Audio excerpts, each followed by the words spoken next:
નમસ્કાર, ઘણું ઘણું સ્વાગત છે આપ સૌનું.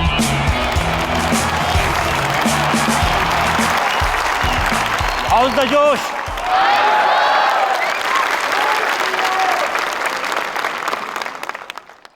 તો સલામ ઇન્ડિયાના આ સ્પેશિયલ શોમાં આપનું ઘણું ઘણું સ્વાગત છે. ચૂંટણીનો મહાપર્વ છે, નારાઓનો અવાજ છે, વચનો છે, ઘણા બધા દાવા છે. અને આવા સમયમાં, આ ઘોંઘાટમાં કદાચ આપણે ભૂલી જઈએ છીએ કે આ ચૂંટણી પ્રધાનમંત્રીના સરકારના 5 વર્ષના અકાઉન્ટ લેવાની ચૂંટણી હોય છે.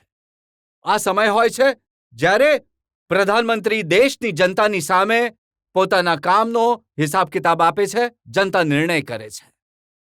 આપણે નિર્ણય લેવાનો છે કે પાછલા 5 વર્ષમાં પ્રધાનમંત્રી મોદીએ દેશને માટે જે કર્યું એ સારું કર્યું કે ખરાબ કર્યું, ઘણું કર્યું કે કંઈક ઉણપ રહી ગઈ.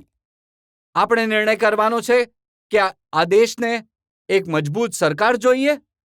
આપણે નિર્ણય કરવાનો છે કે આ દેશને એક ખીચડી સરકાર જોઈએ કે એક એવી સરકાર જોઈએ, એક એવા પ્રધાનમંત્રી જોઈએ જે આખી દુનિયામાં ભારતનું મસ્તક ગૌરવથી ઊંચું કરી શકે.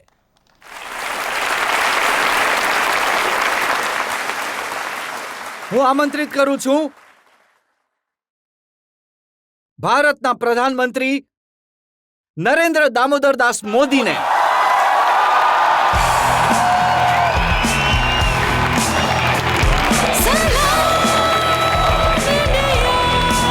Please welcome prime minister Narendra Modi.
હું તમારા બધાના તરફથી સ્વાગત કરું છું ભારતના પ્રધાનમંત્રી નરેન્દ્ર મોદીનું.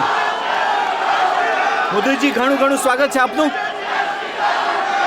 આભાર રજતજી, લાંબા સમય પછી તમારે ત્યાં આવવાની તક મને મળી છે.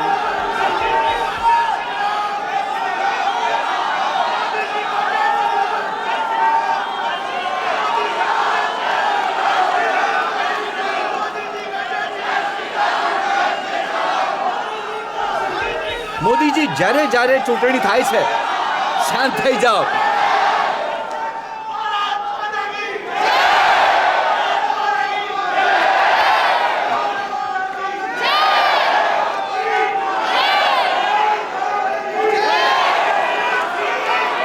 ઠીક છે.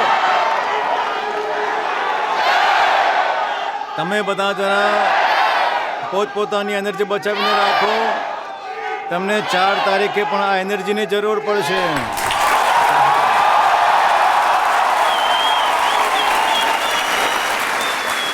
મોદીજી, જ્યારે જ્યારે ચૂંટણી થાય છે અને તમે સામે આવો છો તો જનતામાં આ જ રીતનો જોશ દેખાય છે, ઉત્સવનો માહોલ બની જાય છે. અને તમે જે નારો આપો છો એ નારાને લઈને લોકો ઘણી મજા લે છે. આ વખતે તમે કહ્યું અબ કી બાર 400 પાર. તો હું જોઈ રહ્યો છું ડિજિટલ મીડિયા પર કોઈએ લખ્યું, हौले हौले हो जाएगा प्यार, अब की बार 400 पार. કોઈએ લખ્યું દિલ કા ભંવર કરે, दिल का भंवर करे पुकार अब की बार 400 पार। અને પછી એ પણ લખી દીધું चटनी के बिना ढोकला बेकार अब की बार फिर से मोदी सरकार।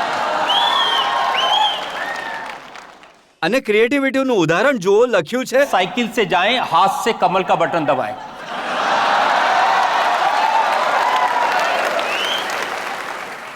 અને પછી લખ્યું बेईमानों के लिए मोदी जहर है, गद्दारों के लिए मोदी कहर है और देश में मोदी की लहर है।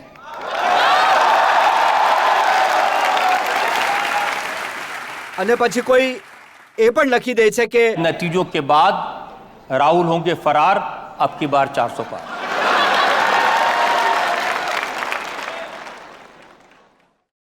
તો આજે દીવાનગી છે દરેક ચૂંટણીમાં દેખાઈ આવે છે. સારું થયું કે મને તમારા શોમાં આવવાની તક મળી અને તમે રિસર્ચ કરીને ઘણું બધું કમ્પાઇલ કર્યું છે. હું પોતે એટલી દોડાદોડીમાં રહું છું, આ વસ્તુઓ તરફ મારું ધ્યાન પણ ઘણું સૌથી ઓછું જાય ઇન્ટરેસ્ટિંગ છે. વસ્તુ મારી રહી ગઈ કહેવાની. એમણે જેમ લગ્નનું કાર્ડ છપાય છે એમ લગ્નનો પ્રોગ્રામ છાપ્યો છે. એમણે લખ્યું છે 1 જૂને મહેંદી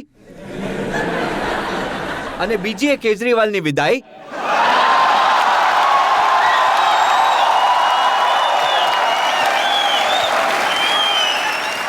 ચોથી જૂને બ્રેકફાસ્ટ અને એના પછી પીઠી અને લંચ પર રડવા પડવાનું શરૂ. 3 વાગે ઈવીએમની ડોલીમાં વાપસી, 5 વાગે વિપક્ષની વિદાય, 6 વાગે વિદાયનું રડવાનું અને 7 વાગે પપ્પુ જશે ઇટલી.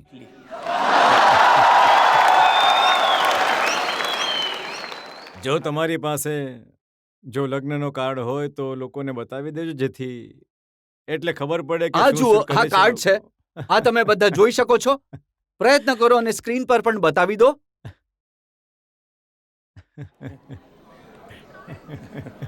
હવે આ લગ્નનું ઓછું અને વિદાયનું કાર્ડ વધારે લાગી રહ્યું છે.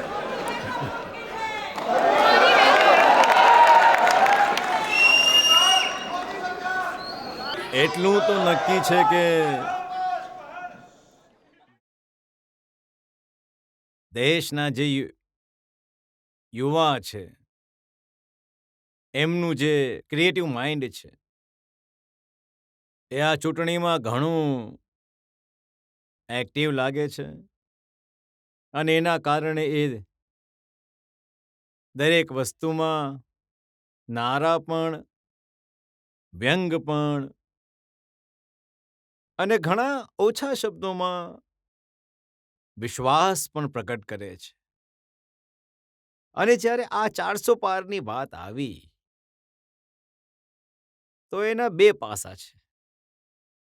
એક તો આ બીજેપીએ બનાવેલું નારો નથી, આ જનતાના દિલોમાંથી નીકળેલો અવાજ છે.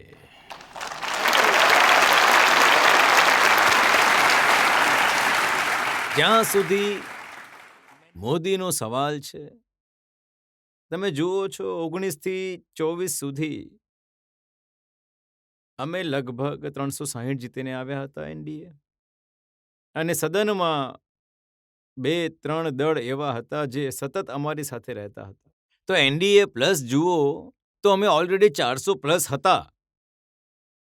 2019 થી 2024 સુધી સદનમાં અમે 400 હતા. પહેલા 400.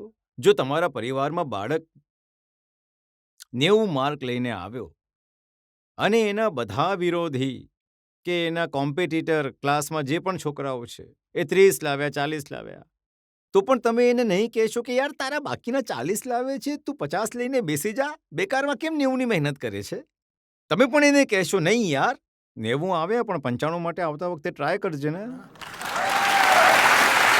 તો 400 થયા બાદ મને તો મારા સાથીઓએ કહેવું જ પડશે કે ભાઈ આપણે તો હજુ આગળ વધવાનું છે, એટલે 400 પાર આવ્યા. બીજું,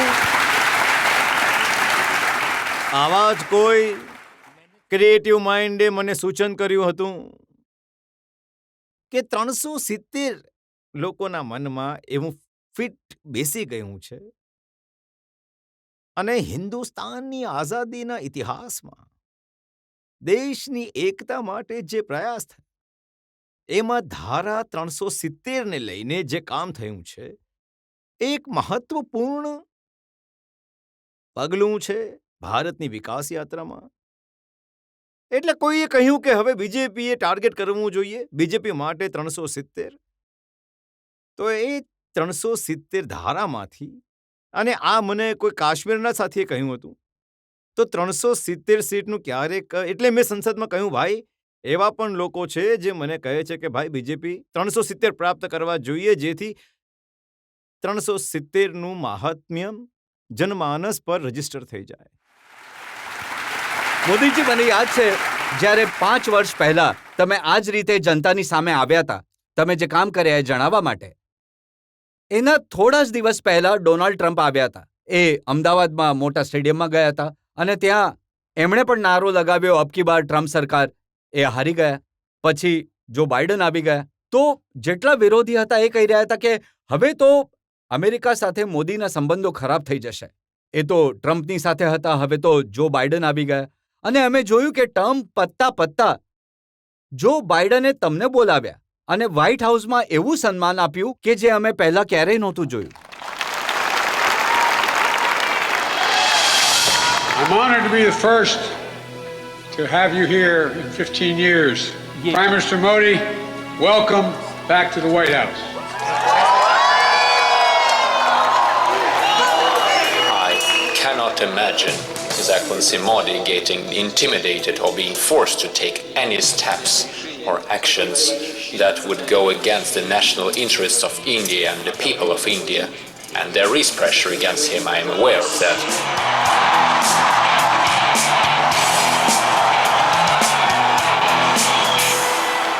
He really wants to do the right thing for India. He wants to be open, he wants to be supportive of new companies, and obviously, but at the same time, make sure it accrues to India's advantage. I am a fan of Modi, so. I said to my friend, the Prime Minister, before the last time I saw someone on the stage here was Bruce Springsteen, and he didn't get the welcome that Prime Minister Modi has got.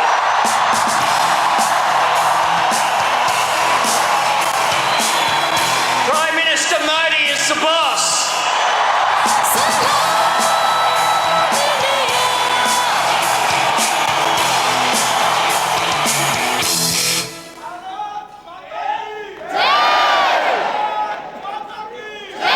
Modiji, પહેલા પણ અમે પ્રધાનમંત્રી જોયા છે, પહેલા પણ આપણા પ્રધાનમંત્રી વિદેશમાં ગયા છે, પરંતુ શું કારણ છે કે દુનિયાના આ લીડર, જે પોતે જ તાકાતવર છે, જેમને કોઈના વખાણ કરવાની જરૂર નથી, એ તમારા વિશે આટલા પ્રેમથી, આટલી દીવાનગીથી બોલે છે, અને પુતિનનું એ કહેવું છે કે મોદી કોઈની સામે નમતા નથી.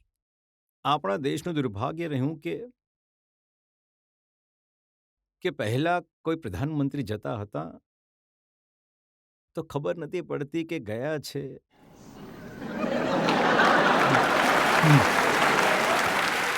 અને પાછા આવતા હતા ત્યારે પણ ખબર નહોતી પડતી કે આવી ગયા છે. બીજું, આમાં મોદી નથી.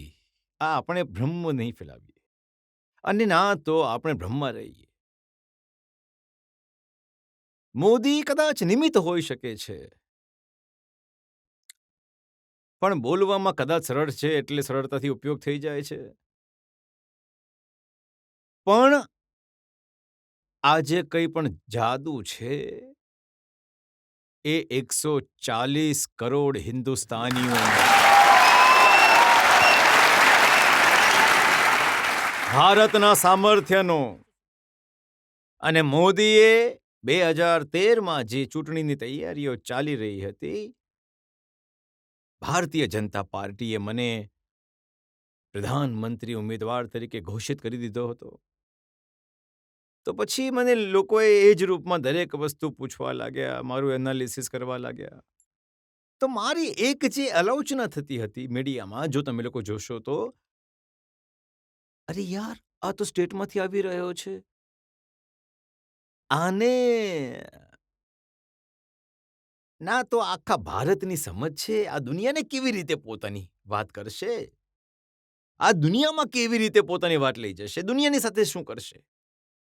પછી જ્યારે ટીવી મીડિયાનો દોર શરૂ થયો, ચર્ચાઓ થવા લાગી, મારા ઇન્ટરવ્યૂ થવા લાગ્યા, તો ફરી ફરીને આ સવાલ આવતો હતો, ભાઈ તમને કોઈ અનુભવ નથી તો કરશો શું વિદેશ નીતિમાં. હવે ચૂંટણી ભારતની હતી, પણ બધાએ ઇકોસિસ્ટમને ફોકસ ગ્લોબલ બનાવી દીધો હતો, જેથી મોદી એમાં જ ફસાઈ જશે, અહીંયા તો સારી રીતે રમી લેશે. તો મેં જ્યારે એક વાક્ય કહ્યું હતું વિદેશ નીતિમાં સંબંધમાં, મેં કહ્યું કે એ તો દેશને કન્ટિન્યુટી હોય છે, પણ જ્યાં સુધી મોદીનો સવાલ છે, હવે દેશના આંખ નમાવીને વાત કરશે, ના દેશ આંખ ઊંચી કરીને વાત કરશે, પણ આ દેશ આંખ મેળવીને વાત કરશે. અને હું જ્યારે મને કોઈ ઇન્ફેરિટી કોમ્પ્લેક્સ નથી થતો કે હું તો ક્યારેક આ વેચતો હતો, આ દેશ દુનિયાના કેટલા મોટા માણસ છે, આ એક ચા વાળો શું કરશે, જઈને ચા પીરેશે, બીજું શું કરશે. મોદીજી વ્હાઇટ પણ હાઉસમાં મારા મનમાં જ્યારે હું દુનિયાના મોટા મોટા મહારથીઓને મળ્યો, જરા એ હાઇટ બોડીમાં પણ વધારે હોય છે, કલર સ્કિન પણ ઘણી એમની પ્રભાવ ઉત્પન્ન કરવાવાળી હોય છે, પણ જ્યારે હું મળું છું તો હું મોદી નથી હોતો. જ્યારે હું હાથ મેળવું છું ત્યારે મને ખબર હોય છે કે 140 કરોડ દેશવાસી મારી સાથે છે. અને જ્યારે હું 140 કરોડના મિજાજમાં ચાલું છું ત્યારે મને દુનિયા ઘણી નાની લાગે છે. મને લાગે છે મારા દેશની પાસે કોઈ ખોટ નથી, સામર્થ્યની કોઈ અછત નથી. હું આ વિશ્વાસથી ભરેલો છું અને એનો પ્રભાવ તો થાય જ છે ને. સામેવાળાને લાગે છે યાર આ કાલે તો આવી કોઈ વાત નહોતો કરતો, પહેલા તો આમ ઊભો પણ નહોતો રહેતો, આ તો આમ ઊભો રહે છે. તો પછી એમના પણ વિચાર આવી રીતે બદલાઈ જાય છે. અમને પણ વિચિત્ર લાગે છે કે પ્રેસિડેન્ટ જો બાઇડન જેવો તાકાતવર વ્યક્તિ G7માં તમને શોધતા શોધતા આવે છે. ક્યાં ગયા મોદીજી? આ વાત સાચી છે કે મેં વ્યક્તિગત રૂપે મારા સંબંધ ઘણા નજીકના રાખ્યા છે, ખુલ્લાપણાના છે. દરેકની સાથે મારી ઓફિશિયલ વાતચીત ઉપરાંત ઇન્ફોર્મલ વાતચીતો ઘણી વધારે હોય છે. મારા ટેલિફોનિક કોલ્સ પણ ઘણા થાય છે. અને હું ઇફ્સ અને બટ્સની વાત નથી કરતો. વાદળ હશે તો વરસાદ થશે વગેરે જેવી વાતો હું નથી કરતો. વરસાદ થશે તો હું કહીશ કે આ થશે, નહીં થશે તો હું કહીશ કે નહીં થશે. એટલે બ્લેક એન્ડ વ્હાઇટમાં મારી વાત રહે છે. અને દુનિયા આને પસંદ કરે છે. દુનિયા ગોળ ગોળ વસ્તુને બદલે એમને ખબર છે, જેમ કે હું રશિયાથી પણ હમણાં પેટ્રોલિયમ વગેરે લઉં છું, કેમ કે મને તો મારા દેશના લોકોને દુનિયામાં જે પેટ્રોલની મોંઘવારી આવી છે મારા દેશના લોકો પર નહીં પડે. તો મને જ્યાંથી સસ્તું મળશે હું લઈશ, કેમ કે હું તો મારા દેશ માટે જીવી રહ્યો છું. કોઈ મારા વખાણ કરે એટલા માટે થોડો હું જન્મ્યો છું. લોકોએ મને કહ્યું કે સાહેબ આ અમેરિકા નારાજ થઈ જશે તો. અરે મેં કહ્યું કોઈને ખુશ કરવું છે તો મારે 140 કરોડ લોકોને ખુશ કરવા છે, મારે બીજા કોઈને ખુશ નથી કરવા. અને અમે કારોબાર ચાલુ રાખ્યો, આજે અમે આપણા દેશને બચાવી શક્યા છે. પણ એટ ધ સેમ ટાઈમ રાષ્ટ્રપતિ પુતિનની સાથે ચેર પર બેસીને ટીવીની સામે હું કહી શકું છું કે આ યુદ્ધનો સમય નથી. અને એટલે દુનિયા મારા વિષયમાં દુવિધામાં નથી. અને એને લાગે છે કે આ હિન્દુસ્તાનનો મિજાજ છે જે મોદી બોલી રહ્યો છે. પણ મોદીજી પહેલા પણ આપણા નેતા જતા હતા અને મોટા મોટા નામવાળા નેતા જતા હતા. કાં તો તમે અમેરિકાની સાથે રહેશો કે તમે રશિયાની સાથે રહેશો, આમ બોલશો તો એ નારાજ થઈ જશે, પેલું બોલશો તો આ નારાજ થઈ જશે. આ બેલેન્સ તમે ચેન્જ કર્યું. આ મૂળભૂત આપણી એક મને લાગે છે કે એક સમયે જે મૂળભૂત વિચાર રહ્યા હતા એ હતા ઇક્વલ ડિસ્ટન્સવાળી. એટલે અમે બધાની સાથે ઇક્વલ ડિસ્ટન્સ બનાવીને રહેતા હતા. દૂરી બનાવીને એ માપદંડ હતો. મેં આવીને એને બદલ્યું. આપણે દુનિયાથી જેટલી બની શકે એટલી નજીકતા કરીશું. ડિસ્ટન્સ વાળો શબ્દ જ મેં ન કાઢ્યો. આને કારણે શું કહ્યું? કોઈને લાગે છે કે અચ્છા મિસ્ટર એ આવી ગયા, તો બીને લાગે છે કે યાર હું રહી ગયો, તો એ પણ આવી જાય છે. પછી અહીંયાથી સીને લાગ્યું કે મોદી પાસે એ તો પહોંચી ગયો, યાર હું રહી ગયો, તો અહીંયાથી ડી પણ આવી જાય છે. તો બધાને હવે લાગે છે કે હિન્દુસ્તાનની પાસે જવું જોઈએ અને ગ્લોબલી કોમ્પિટિશન છે હિન્દુસ્તાનની નજીક આવવાની. આપણા વિદેશના વિભાગે પહેલા કામ એવું કર્યું કે દૂરી બનાવી રાખો. કેમ? તો કે ભાઈ આપણી ચાલશે. આજે મારી સ્થિતિ એ છે, જો હવે હું આ ઘટના જણાવું છું. હું ઇઝરાયલ જઈ રહ્યો હતો, તો બધા આ જે બુદ્ધિમાન લોકો હોય છે ને, એ તો દુનિયામાં વધી રહેલા છે. એ મને એડવાઇસ કરે છે, સાહેબ ઇઝરાયલ જાઓ છો તો પેલેસ્ટાઇન જવું જ જોઈએ. ભારતમાં સેક્યુલરિઝમનો અર્થ આ જ છે કે જો તમે હનુમાનજીના મંદિરમાં ગયા તો સાંજે ઇફતાર પાર્ટી કરવી જ પડશે. એવી સાયકિક બનેલી છે કે જો મેં વિચાર્યું ભાઈ હું સ્ટેન્ડ અલોન યાત્રા કરીશ. ઇઝરાયલ એકલામાં જઈશ. ઇઝરાયલથી પાછો હું પેલેસ્ટાઇન નહીં જઈશ. પણ મેં એ કહ્યું કે હું પેલેસ્ટાઇન જઈશ તો સીધો પેલેસ્ટાઇન જઈશ અને પાછો આવીશ. હું આ ક્લબ કરીને આપણા દેશના સેક્યુલરિઝમની જે ત્રુટિઓ છે, હું એનો સ્વીકાર નહીં થવા દઈશ. અને દેશની આઝાદી બાદ હું પહેલો પ્રધાનમંત્રી હતો જે ઇઝરાયલ ગયો, શાંતિ કાર્યક્રમ કર્યા, હું પાછો આવ્યો. 2-3 મહિના પછી મારો પેલેસ્ટાઇનનો કાર્યક્રમ બન્યો, તો હું સીધો પેલેસ્ટાઇન ગયો. ત્યાં જતી વખતે લોજિસ્ટિક પ્રોબ્લેમ હતો, મને હેલિકોપ્ટરની જરૂર હતી. હું જોર્ડનથી જવાનો હતો, તો જોર્ડનના કિંગે, જે મોહમ્મદ સાહેબના સીધા વારિસ છે, જોર્ડનના કિંગ મોહમ્મદ પૈગંબરના ડાયરેક્ટ વારિસ છે, એમને ખબર પડી કે હું એમ જ ત્યાં પાસ થઈ રહ્યો છું. એમણે કહ્યું કે જી નહીં, હું મારો કાર્યક્રમ બદલીને જોર્ડન પાછો જઈશ. તમે મારે ત્યાં આવો, આપણે બેસીશું અને તમારે હેલિકોપ્ટર તમારા દેશથી લાવવાની જરૂર નથી. મારા હેલિકોપ્ટરમાં જઈશું અને આખી યાત્રા મારી વ્યવસ્થા રહેશે. જોર્ડનના કિંગ, એક એવા પ્રધાનમંત્રી જે થોડા દિવસ પહેલા ઇઝરાયલ જઈને આવ્યો છે. એટલું જ નહીં, હું જોર્ડનના કિંગના હેલિકોપ્ટરમાં જ્યારે જઈ રહ્યો હતો પેલેસ્ટાઇન, તો ઇઝરાયલના 6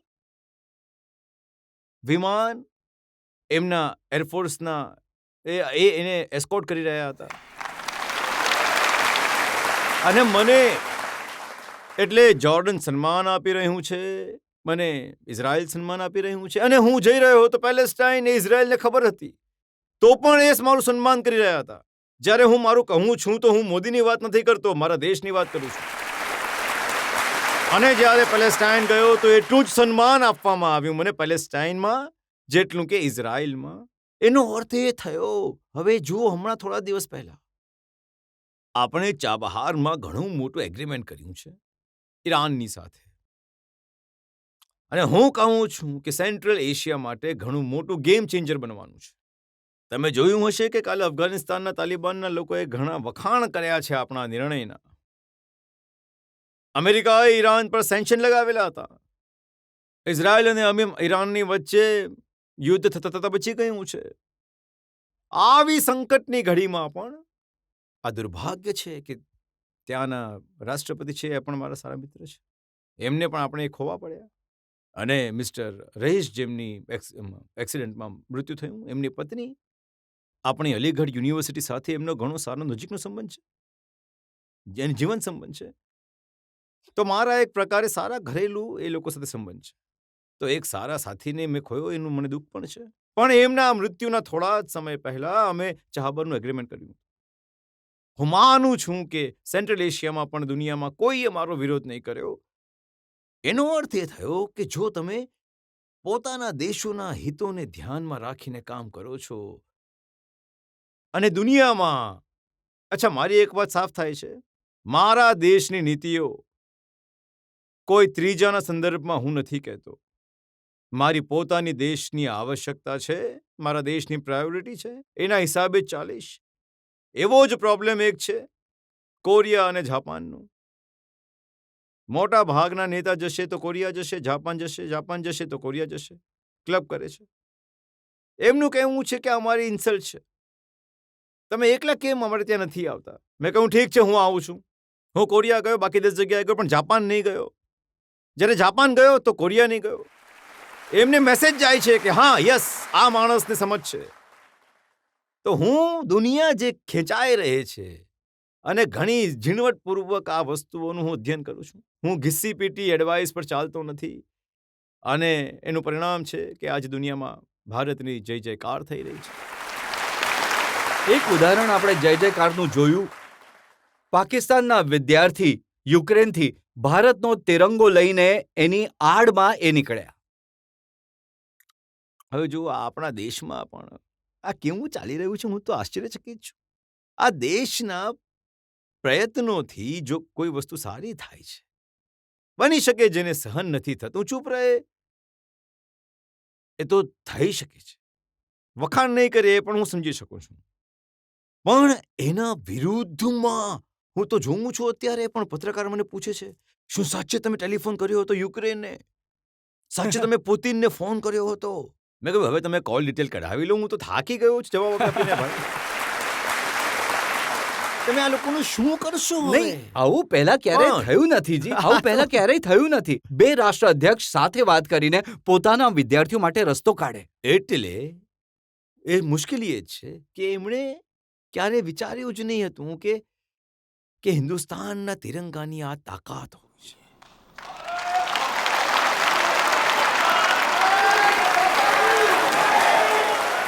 અને મારો પહેલો અનુભવ હું જણાવી દઉં. હું વસ્તુઓને ઓબ્ઝર્વ કરું છું, સ્ટડી કરું છું, એનાલિસિસ કરું છું. અને પહેલી વાર ક્યારે અનુભવ થયો જ્યારે નેપાળમાં ભૂકંપ આવ્યો.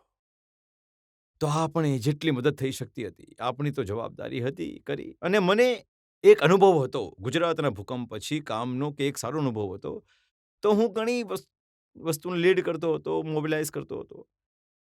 પણ મેં ત્યાં જોયું દુનિયાના લગભગ 40 દેશ લોકો હશે જેમને આપણે કોઈને કોઈ મદદ કરીને નેપાળથી બહાર કાઢ્યા. તો એ દિવસે હું સમજી ગયો કે હમણાં સુધી હ્યુમેનિટેરિયન ગ્રાઉન્ડ પર હેલ્પ એનો ઠેકો પશ્ચિમનો છે. મેં નક્કી કર્યું આ ઠેકો મારો રહેશે. અને એટલે તમે જોયું હશે કે કોવિડમાં આપણે લોકો ચાઇનાથી લોકોને પાછા લાવ્યા હતા, તો ઘણા બધા અન્ય દેશોના લોકોને લઈને આવ્યા. યમનમાં મુસીબત આવી, આપણે અન્ય દેશોના લોકોને લઈને આવ્યા અને પછી એમના દેશમાં મોકલ્યા. હમણાં સુડાનમાં થયું, આપણા દેશના લોકોની સાથે ત્યાંના પણ દેશના લોકો ફસાયેલા હતા, એને પણ લઈને આવ્યા. તો આજે દુનિયામાં જે ક્યારેય આપણું નામ નહીં હતું, એ તો એવું હતું કે ભાઈ આ પશ્ચિમની દુનિયાનું જે એક પ્રકારની એના પર ઓનરશિપ હતી કે ભાઈ આ હ્યુમેનિટરી ગ્રાઉન્ડ ઉપર કામ એ જ લોકો કરે છે, આ લોકો બિલકુલ કંઈ કરતા નથી. આજે સ્થિતિ એ છે કે ભારત તમે શું કરો છો મને પૂછે છે, તમે કેવી રીતે કરશો પૂછે છે, અને હું કરું પણ છું. હવે જેમ આર્ટિકલ 370 જ્યારે પાછું લીધું, તો તમને એ વાતની ચિંતા નહોતી કે આ મિડલ ઇસ્ટના દેશ નારાજ થઈ જશે, કોઈ અરબ કન્ટ્રી આપણાથી નારાજ થઈ જશે, આપણા 4 કામ બંધ કરી દેશે? હવે જુઓ, આ ઘણો સરસ સવાલ છે અને આ જવાબ મારો કદાચ થોડો લાંબો થઈ જશે અને કદાચ પહેલી વાર આ વિષય પર તમે મને એવી જગ્યા પર સ્પર્શી લીધો છે કે કદાચ હું કોશિશ કરી રહ્યો છું કે એને આર્ટિક્યુલેટ કરવાની, કેમ કે એકદમ તમે મને પૂછ્યું છે. તો આપણા દેશમાં પણ જ્યારે પણ કાશ્મીરની વાત આવતી તો 70 વર્ષ સુધી એને ઇન્ટરનેશનલાઇઝ કરવામાં આવી. દુનિયાના દરેક દેશ કાશ્મીરના મુદ્દા પર ભારતને કઠેરામાં ઊભો કરતા હતા. થોડી ઘણી અટલજીએ કોશિશ કરી હતી કે ટેરરિઝમને સેન્ટર પોઈન્ટ લાવે, પણ કુલ મેળવીને દુનિયામાં, અને એટલા માટે 370ના સંબંધમાં પણ એ સ્વાભાવિક હતું કે દુનિયા કોઈ ઘણી મોટી નારાજગી વ્યક્ત કરશે. થયું ઊંધું. દુનિયાએ જેટલા દેશના લોકો માનતા હતા કે આ મુદ્દા પર તેઓ ભારત પર નારાજગી વ્યક્ત કરી શકે છે, ભારતને ઘેરી શકે છે, અધિકતમ લોકો મૌન રહ્યા. જેમણે કહ્યું એમણે એ કહ્યું કે આ એમનો ઇન્ટરનલ મામલો છે.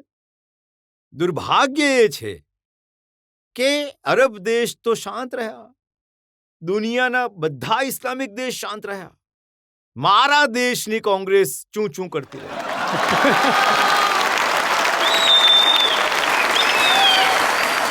આ મારા મગજમાં નથી બેસી રહ્યું. આનો અર્થ એ થયો કે આ એક એવી માનસિક વિકૃતિઓથી ભરાયેલા પડેલા વિચાર છે. દુનિયાએ 370 પછી દુનિયાના ઘણા ઇસ્લામિક દેશોમાં ઘણા મોટા સન્માન પ્રાપ્ત કરીને આવ્યો. મને કોઈ વાંધો નહીં આવ્યો. 370 પછી મારા 8 લોકોને, મારા દેશવાસીઓને ફાંસી થવાની હતી.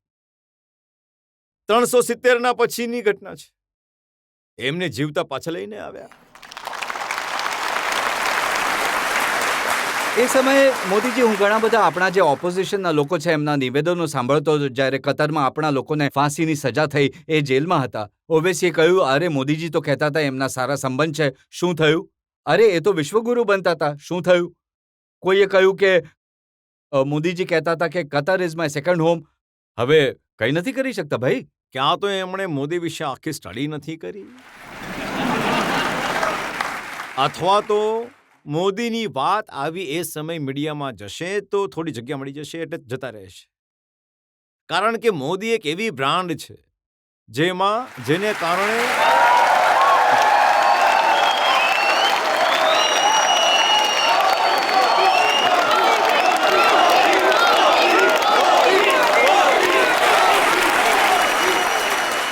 તો ગાળ આપવાથી પણ એને સ્પેસ મળી જાય છે.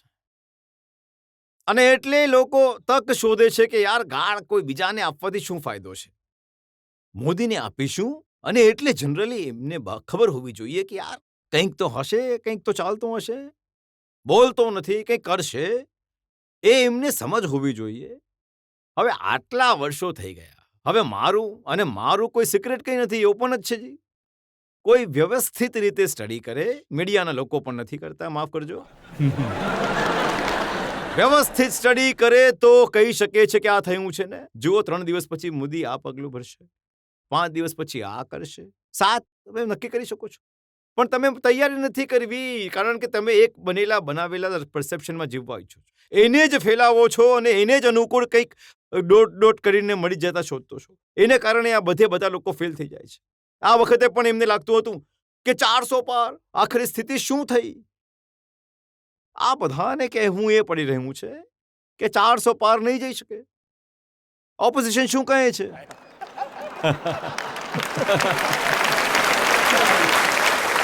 એમને સમજણ જ નહીં પડી કે ક્યાં લઈ જઈ રહ્યો છું હું.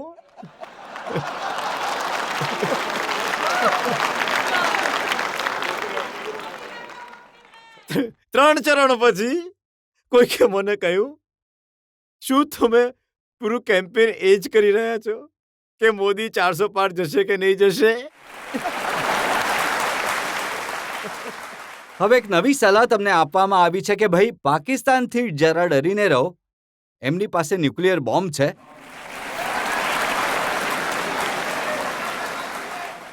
એવું છે કે તાકાતને હું પોતે લાહોર જઈને ચેક કરીને આવ્યો છું.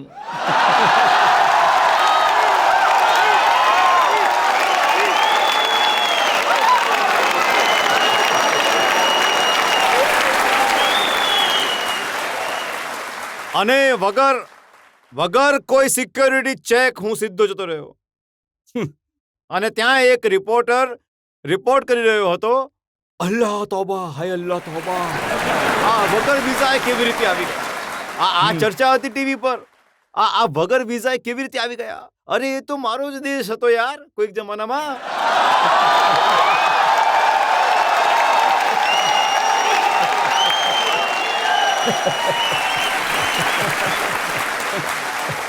પહેલા મોદીજી, આપણે લોકો હેરાન રહેતા હતા પાકિસ્તાનથી. અહીંયા આવ્યા મારીને જતા રહ્યા, અહીંયા આવ્યા મારીને જતા રહ્યા, પછી સર્જિકલ સ્ટ્રાઇક થયું, એર સ્ટ્રાઇક થઈ. એ પાછલા ટર્મની વાત હતી. આ ટર્મમાં પાકિસ્તાનના લોકો ઘણું લાંબુ લિસ્ટ આપી રહ્યા છે. અનનોન માણસ આવીને મારી જાય છે. મુદ્દો એ નથી. પાકિસ્તાનના લોકો પરેશાન છે, હું જાણું છું. એમની પરેશાનીનું કારણ હું છું એ પણ હું જાણું છું. પણ દુઃખ એ વાતનું છે કે જ્યારે મારા દેશનો જ એક વ્યક્તિ, જવાબદાર વ્યક્તિ, જવાબદાર પાર્ટીનો વ્યક્તિ એ કહે કે કસાબને એટલે કસાબે આપણા દેશવાસીઓને નથી માર્યા, આપણા જ દેશવાસીઓએ જ આપણા દેશવાસીઓને માર્યા હતા. પાકિસ્તાનની ફેવરમાં, કસાબની ફેવરમાં મારા દેશના એક પાર્ટી જે વર્ષો સુધી સત્તામાં રહી છે, જ્યારે 26/11 થયું ત્યારે એ પાવરમાં હતા, એમની તરફથી જ્યારે આ નિવેદનો આવી જાય કે આ કોઈ પાકિસ્તાનના લોકોએ આતંક નથી કર્યો, આ હિન્દુસ્તાનના લોકોએ કર્યું હતું, ત્યારે જઈને માથું શરમથી નમી જાય છે, ઘણું દુઃખ થાય છે. મને ત્યાંથી ખબર આવે છે કે અમારો આ માર્યો, અમારો તે માર્યો, અમારો ઠેકણો મર્યો. હવે એ રડતા રહે એ તો હું સમજી શકું છું જી. અહીંયા વાળા કેમ રડે છે એ સમજી નથી રહ્યો. અહીંયા વાળાઓએ હજી એક એવી વાત કહી હતી જે વાત શરમજનક છે. જ્યારે રામ મંદિર બનીને તૈયાર થવાનું હતું તો ઉદ્ધવ ઠાકરેની પાર્ટીના પ્રવક્તાએ કહ્યું કે ટ્રેનમાં રામ ભક્તોને લઈ જશે અને પાકિસ્તાનની મદ્રેસાઓ એ ટ્રેન પર બોમ્બ વર્ષા કરશે, લોકો મરી જશે, તોફાનો થશે અને પછી મોદીજી ચૂંટણી જીતી જશે. હવે તોફાનો તો નહીં થયા,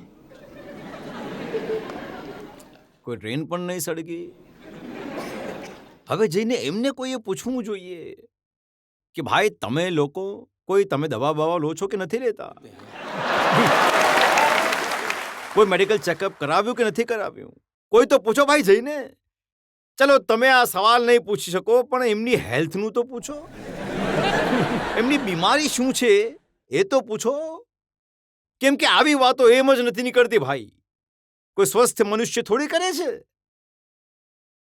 તો સાચે જ તમારા જેવા લોકો અને તમારા લોકોની પહોંચ દરેક જગ્યાએ હોય છે. જરા પૂછો તો ભાઈ, તમારી તબિયત સારી છે ને? આ પૂછવું જોઈએ એમને. કઈ નથી થયું તો પણ 400 પાર.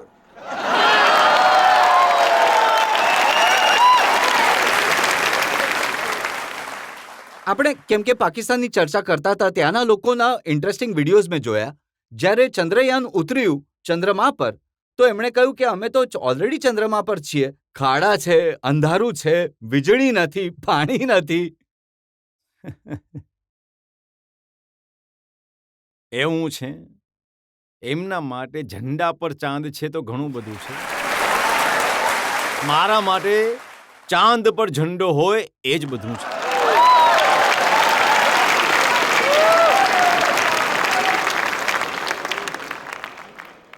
આમાં વાત આવી સેક્યુલરિઝમની. તમે જ્યાં આપણું ચંદ્રયાન ઉતર્યું એનું નામ શિવશક્તિ સ્થળ રાખી દીધું. આ દેશનું દુર્ભાગ્ય છે કે દરેક વસ્તુને વોટ બેંકના દ્રષ્ટિકોણથી જોવામાં આવે છે. કોઈ મને કહે શિવ શક્તિમાં વાંધો શું છે? આ સૃષ્ટિના નિયંતા છે અને મારો ગુનો એ કે મેં કહ્યું કે ચંદ્રમા પર જ્યાં મારું ચંદ્રયાન લેન્ડ થયું હતું એ પોઈન્ટનું નામ હું કોઈ પણ બીજેપીના નેતાનું નામ રાખી શકતો હતો. કોઈ મને ના પણ નહીં પાડત, કેમ કે એમણે એ પરંપરા બનાવી હતી.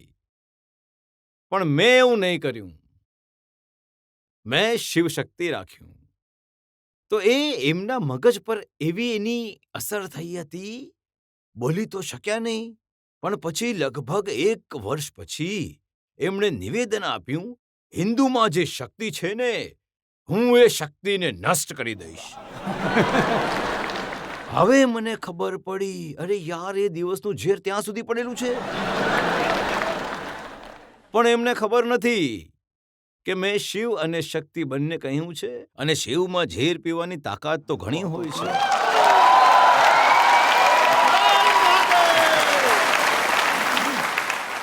હવે રામ મંદિરની પ્રાણ પ્રતિષ્ઠાનો આટલો સમારંભ થયો, રામ મંદિર બન્યું, એના પર પણ એમને આપત્તિ છે.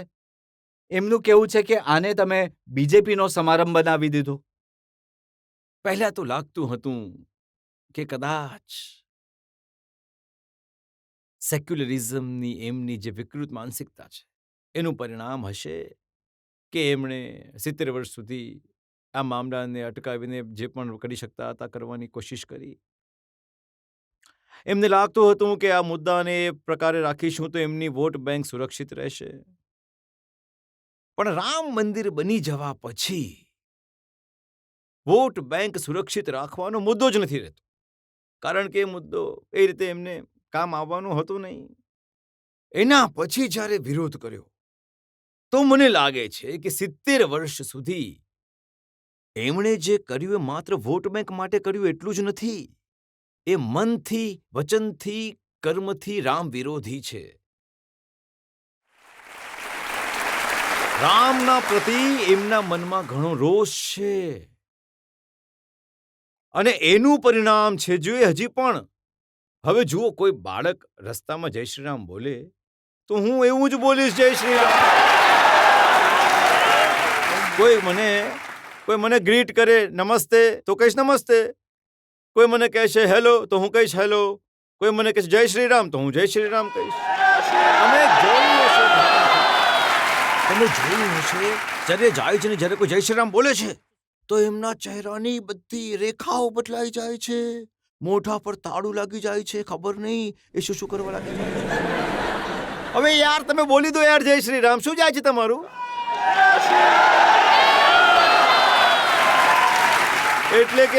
અને બીજું જુઓ હું કહીશ આ રામ જન્મભૂમિ ટ્રસ્ટના જે ટ્રસ્ટી છે ને હું એમને સાચે જ અભિનંદન આપીશ, કારણ કે રામ મંદિર તો ન્યાયાલયના નિર્ણય પછી થયું છે. આખી દુનિયાને ખબર છે કે ન્યાયાલયમાં પણ અડચણો નાખવાનું કામ કોણ કરતું હતું. 19માં અહીંયા સુધી કહી દીધું હતું કે જજમેન્ટ હમણાં નહીં લાવો નહીં તો બીજેપીને ફાયદો થશે. ન્યાયાલયમાં આ કહેવાયું હતું, કોંગ્રેસની તરફથી કહેવાયું હતું. ચલો આ બધું તો છોડી દઈએ. હવે ન્યાયાલય આમ છતાં પણ આ રામ જન્મભૂમિ ટ્રસ્ટના લોકો એમના ઘરે ગયા અને જઈને સન્માનપૂર્વક નિમંત્રણ આપ્યું કે ભાઈ જે થઈ ગયું ભૂલી જાઓ, હવે આવો તમે પણ આવો. જેમ એ એમને ત્યાં ગયા એમ જ જે 2-3 પેઢીથી અદાલતમાં લડાઈ લડતા રહેતા અંસારી પરિવાર, એમના દીકરા ઇકબાલ અંસારી જે પણ અદાલતમાં રામ જન્મભૂમિની વિરુદ્ધ કેસ લડી રહ્યા હતા, બાબરી મસ્જિદ માટે લડાઈ રહ્યા હતા, એમને પણ નિમંત્રણ આપ્યું કે ચાલો હવે તો ન્યાયનો નિર્ણય થઈ ચૂક્યો છે, ન્યાયાલય તમે આવો, તમે જુઓ સાહેબ, નિર્ણય દેશ કરે. ઇકબાલ અંસારી જે કે જીવનભર એમનો પરિવાર બાબરી મસ્જિદ માટે અદાલતોમાં લડતો રહ્યો, રામ જન્મભૂમિના વિરુદ્ધમાં લડતો રહ્યો, પણ કેમ કે સુપ્રીમ કોર્ટે ન્યાય આપ્યો છે, એ પોતે પ્રાણ પ્રતિષ્ઠાના કાર્યક્રમમાં આવીને બેઠા અને આ લોકોએ બહિષ્કાર કર્યો. ત્યારે જઈને ચિંતા થાય છે કે શું વિચાર છે. એટલું જ નહીં, મને પાછળથી હમણાં ખબર પડી કે શ્રીમાન ઇકબાલ અંસારી એ કોઈ પૈસાદાર વ્યક્તિ નથી, સામાન્ય પરિવારના વ્યક્તિ છે. એમણે ભગવાન રામ મંદિરનું જે એક મોડ્યુલર હતું લાકડાનું, એ ક્યાંકથી ખરીદીને લાવ્યા અને એમના જે પીએસઓ હતા એ હિન્દુ છે, એમણે ગિફ્ટ કરી. ઇકબાલ અંસારીએ ગિફ્ટ કરીને એનો અર્થ એ થયો કે એમને લાગતું હતું કે આ મારો હક છે એટલે હું લડું છું. પણ ન્યાયાલયે એકવાર નિર્ણય કર્યો તો એમને માથા પર ચઢાવ્યો. તો ઇકબાલ અંસારીનું સેક્યુલરિઝમ સાચું છે કે આમનું સેક્યુલરિઝમ સાચું છે? આ ચિંતાનો વિષય છે દેશ માટે. એટલે આજકાલ તમને સાંપ્રદાયિક, કમ્યુનલ, હિન્દુ મુસલમાન કરવાવાળા કહે છે. એવું છે કે ક્યાં તો કોઈએ કે નવી ડિક્શનરી લખવી પડશે, કારણ કે બધી ડિક્શનરી ખાલી થઈ ગઈ. મને ગાળો આપતા આપતા બધી ડિક્શનરીના શબ્દ પ્રયોગ ખાલી થઈ ગયા. હવે એમની પાસે કોઈ ગાળો જ નથી બચી. તો હરી ફરીને હિન્દુ મુસલમાન બોલ્યા વગર એમની વોટ બેંકને જગાડી નથી શકતા, કારણ કે કામ તો કર્યું નહીં. 60 વર્ષ સુધી કોઈ મુસલમાન બાળકને ભણાવ્યું હોત, એને કોઈ સારું રહેવા માટે ઘર આપ્યું હોત, એને ટોયલેટ આપ્યું હોત, એના ઘરમાં વીજળી આપી હોત, બાળકોને, એ તો કર્યું નહીં. તો એમને ડરાવ, મારી નાખશે, આવશે તો કાપી નાખશે, આ મોદી છે. હવે ફરી એમાં યોગી જોડી દીધો.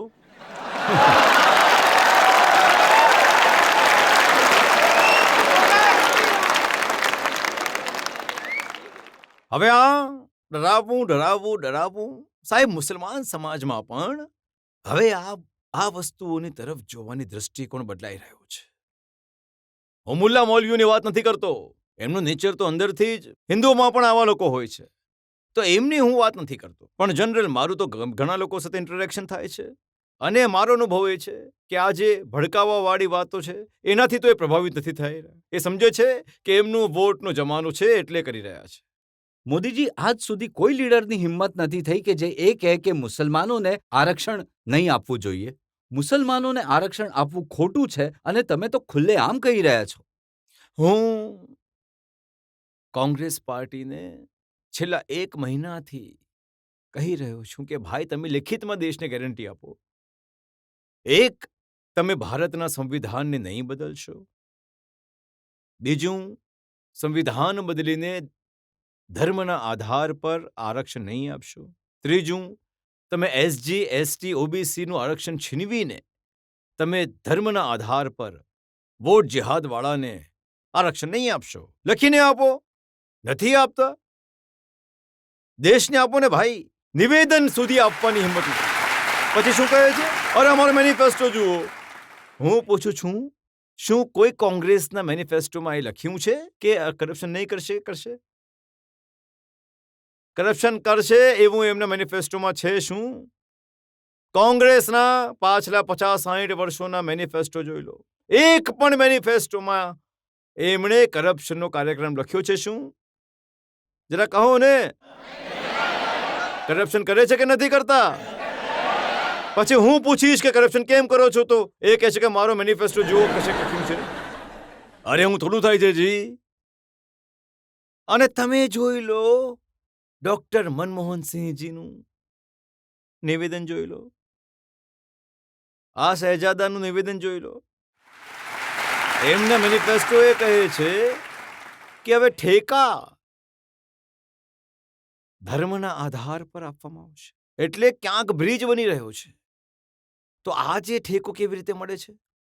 કે ભાઈ, એમની પાસે રિસોર્સિસ કેટલા છે, કેપેબિલિટી કેટલી છે, એક્સપિરિયન્સ કેટલું છે, ટ્રેક રેકોર્ડ શું છે, આર્થિક ક્ષમતા કેટલી છે, ટેકનોલોજીકલ ક્ષમતા એમની કેટલી છે, બધી વસ્તુઓ જોઈને ટેન્ડરથી કોઈ વ્યક્તિ પ્રાપ્ત કરે છે. આ શું કહે છે? હવે આમાં આરક્ષણ હશે. હવે મને કહો સાહેબ, એ બ્રિજ બનાવવાનો છે કે તમારે તમારી ચૂંટણી જીતવાની છે? બીજા પણ કંઈ કામ છે કે નહીં? એટલું જ નહીં, એમણે ત્યાં સુધી મેનિફેસ્ટોમાં કહ્યું કે રમતમાં પણ હવે ધર્મના આધાર પર આરક્ષણ લાવશે. અરે ભાઈ, ખેલાડી સવારે 4 વાગે ઉઠીને પસીનો કાઢે છે જી, ત્યારે જઈને ખેલાડી બને છે. જીવનના 15-20 વર્ષ એ ખપાવી નાખે છે. અને તમે કહેશો કે ઠીક છે ભાઈ, તમે આ માના ખોળામાંથી જન્મ્યા છે, તું નહીં બની શકે, એ માના ખોળામાંથી જન્મ્યો છે એટલે આવી જા. આ કેવી રીતે થઈ શકે છે? અને હિંમત એમની આવી વસ્તુઓ મેનિફેસ્ટોમાં લખવાની. શું દેશ આવી રીતે ચલાવશો? અમારો મંત્ર છે સૌનો સાથ, સૌનો વિકાસ. પરંતુ મોદીજી, આવી વાતો ખાન માર્કેટ ગેંગનું નામ લઈને આજ સુધી કોઈની હિંમત નથી થઈ એ કહેવાની, જે તમે કહો છો આટલા ખુલ્લા. એવું છે કે મારી આગળ પાછળ કોઈ રડવાવાળું નથી.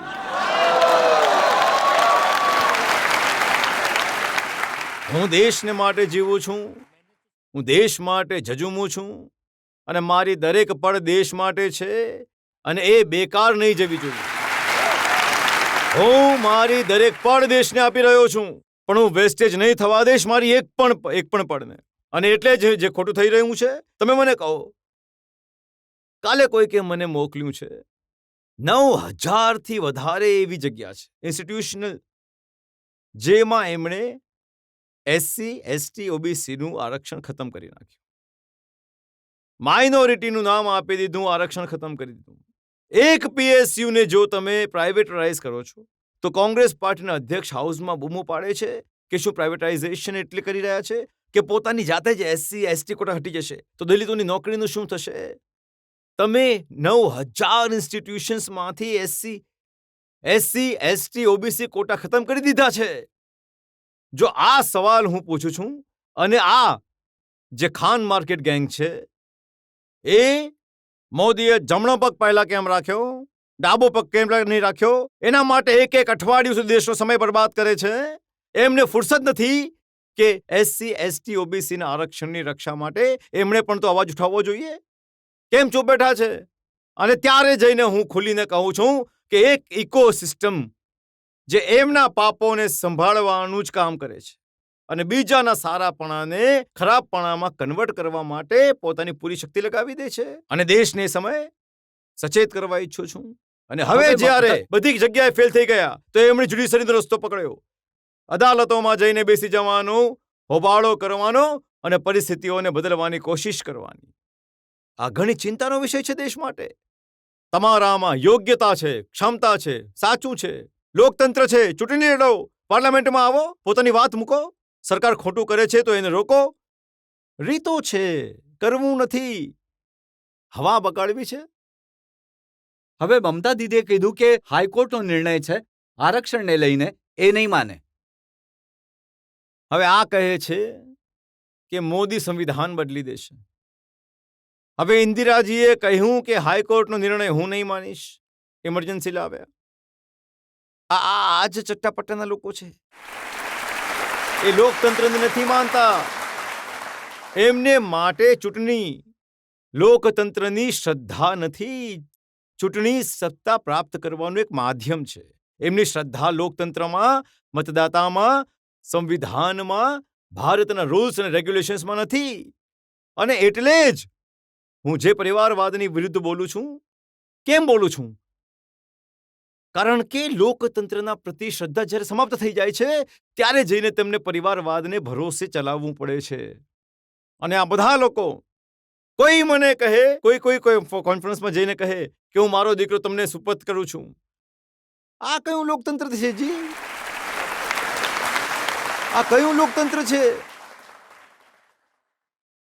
જનતા જનાર્દન નક્કી કરે છે જી. એ પપ્પાની કોન્સ્ટિટ્યુઅન્સી છે. સવાલ એ જ છે. એ તો આલ્બમ તો બતાવી રહ્યા છે. દાદીથી શરૂ થાય છે આલ્બમ. સલામ ઇન્ડિયામાં આપણી સાથે છે ભારતના પ્રધાનમંત્રી નરેન્દ્ર મોદી. એક બ્રેક માટે રોકાઈશું અને બ્રેક બાદ સવાલોનો સિલસિલો ચાલુ રહેશે.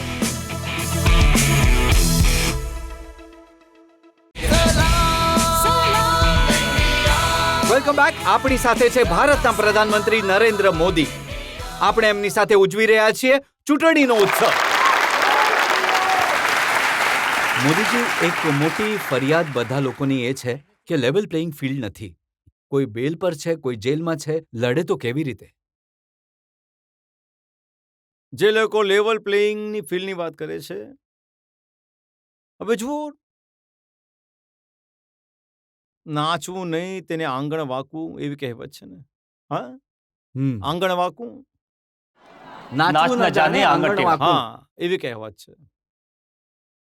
હવે પરાજય નિશ્ચિત છે. હવે સવાલ એ છે કે ભાઈ, એક તો મોરલ વિક્ટરી ઘોષિત કરો, બીજું છે ઈવીએમને ગાળો આપો. હવે તમે જોયું હશે કે ત્રીજા ચરણ પછી ઈવીએમ મેદાનમાં આવી ગયા છે. ઈવીએમ માટે રડવાનું પડવાનું, આંકડા કેમ પહેલા નહીં આવ્યા, પછી કેમ આવ્યા. ડ્યુરિંગ ઇલેક્શન દરેક અઠવાડિયું સુપ્રીમ કોર્ટમાં વિવાદ ઉભા કરી દેવામાં આવે છે. એટલે કે ઘણી સમજી વિચારેલી રણનીતિ મુજબ ભારતના લોકતંત્રની દુનિયામાં પ્રતિષ્ઠા ન બને. ભારતનું લોકતંત્ર ઘણું જીવંત છે. ભારતના મતદાતા ઘણા જાગૃત છે. ભારતની ચૂંટણી પ્રક્રિયા ટ્રાન્સપરન્ટ છે. એના પર એ પ્રશ્નાર્થ ચિહ્ન ઊભું કરવા ઈચ્છે છે, જેથી દુનિયામાં એ આ હરકત નાની નથી જી, આના ગંભીરતાને લેવામાં આવે. અને જે પણ ભારતને પ્રેમ કરે છે એ બધાએ આ સંકટને સમજવું પડશે. આ કે આ મામલો માત્ર ઈવીએમ કહીને ચૂંટણીની હારનું ઠીકરું ફોડવા જેટલું નથી. ભારતની લોકતંત્રિક પ્રક્રિયા પર પ્રશ્નાર્થ ચિહ્ન દુનિયામાં લાગી જાય એ એમનો ઈરાદો છે. ભારતનું દુનિયામાં અપમાન થાય એમની રમત છે. અને મોદી જીતી જાય તો આ જે દુનિયામાં જેટલી ઇલેક્ટેડ ગવર્નન્સ છે એ ટ્રુ સેન્સમાં ડેમોક્રેટિક બોડીઝ છે. આ ચૂંટણી પછી ભારતના પ્રધાનમંત્રી દુનિયાની સિનિયર કેટેગરીમાં આવી જશે.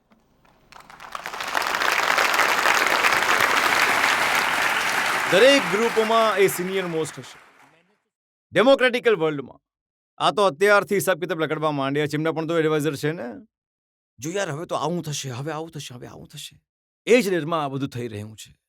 પણ એનાથી આ દેશને ઘણું નુકસાન થઈ રહ્યું છે. અને લેવલ પ્લેઇંગ ફિલ્ડ આ લોકો ઇલેક્શન કમિશનને ગાળો આપે છે. આપણા દેશની ચૂંટણી વ્યવસ્થા એ કહે છે કે જો કોઈ પાર્લામેન્ટ સીટ પર જો કોઈ કેન્ડિડેટનું મૃત્યુ થઈ જાય તો એ ચૂંટણી સ્થગિત થઈ જાય છે. ઠીક છે? જો કોઈ પાર્લામેન્ટનો કેન્ડિડેટ એનો સ્વર્ગવાસ થઈ જાય તો એ સીટ ચૂંટણી સ્થગિત થઈ જાય છે. એની ડેટ પાછળથી આવે છે. કોઈ મને કહે રાજીવ ગાંધી નામનો એક વ્યક્તિ જે પાર્લામેન્ટની ચૂંટણીનો કેન્ડિડેટ હતો, એમની આતંકવાદમાં હત્યા થઈ ગઈ. એમની સીટ કેન્સલ થવી જોઈતી હતી, રોકવી જોઈતી હતી ચૂંટણી પણ એ સમયના ઇલેક્શન કમિશને આખા દેશની ચૂંટણી રોકી દીધી. કોઈ લોજિક નહીં હતું. અને લગભગ 21-22 દિવસ આપ્યા અને એમની અસ્થિ લઈને આખા દેશમાં યાત્રાઓ ચાલી અને પછી ચૂંટણીની ડેટ આપવામાં આવી. કઈ લેવલ પ્લેઇંગ ફિલ્ડ હતી દેશના ઇલેક્શન કમિશન. અને પછી એ પોતે કોંગ્રેસના કેન્ડિડેટ બનીને અડવાણીજીની વિરુદ્ધ ચૂંટણી લડી રહ્યા હતા. તમે ઇલેક્શન કમિશનની વાત કરો છો? અને એટલે જ જે ન્યાયિક થઈ રહ્યું છે એ એમને લેવલ પ્લેઇંગ ફિલ્ડ નહીં લાગશે. સ્વાભાવિક છે, કેમ કે એમણે હજુ સુધી સ્પેશિયલ કેટેગરી, સ્પેશિયલ ફાયદા જ ઉઠાવ્યા છે.